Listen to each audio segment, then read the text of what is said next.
ඔන්න පුතේ අද කමු කොරියන් බොම්බයි මුට්ටයි. ඔයාලා ආදරේ කරන කොරියන් ඔප්පලත් කන්නේ මේවලු. මේක තියෙන්නේ පුතේ පොස් කෙල්ලන්ගේ පාරාදීසේ.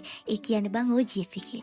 ඉතින් පුතේ මෙතන හිටපු චුටි පුතාගෙන් අපි අහුව මොනවද තියෙන්නේ කියලා.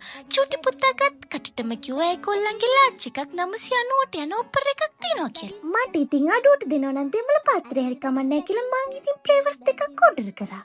ඊට පස්සේ චෝටි පුතා අපිට මේක හදන විදිහත් පෙන්නුවා. මට විතරක් නෙමෙයි උඹලත් ඇහුවොත් උඹලටත් පෙන්නෙනවා. ඊට පස්සේ උඩට සුදු පාටට මොනවද දැම්ම පුතේ? මොනවද කියලා දන්නේ නැහැ. ඒක දාපුවම තමයි රස. ඊට පස්සේ අපේ සුදු මහත්තයාට මම දුන්නා මේක කල බලන්න කියලා. සුදු මහත්තයා කල බැලුවා. සුදු මහත්තයා මේක අප්‍රූව් කරා. ඊට පස්සේ පුතේ රැට කන්නේ කියලා හිතාගෙන අපි තව එකක් ඕඩර් කරා. ඉතින් පුතේ අපි ඊළඟට ගත්තු ෆ්ලේවර් එකේ නම නටෙල්ලා. නටෙල්ලා හරි නියුටෙල්ලා හරි කම නැත්නම් උඹලා දන්නවනම් මට කියපල්ලා. ඉතින් මේ කොඩට තව මෙයාලා හෙසල් නටුත් දානවා. බොම්බයි මුට්ටයි හොම්බයි කටයි කිව්වට මේකේ ඇත්තනම පුතේ බින්සු. අපේ පුතා කැමති උනේ මේකේ නටෙල්ලා එකට මේක තියෙන බින්සු බා කියන තැන. හැමදාම OGF ගිහිලා බාත් รู ම් එකේ ෆොටෝ ගහන්න නැතුව මේකක්වත් කාපම්බා.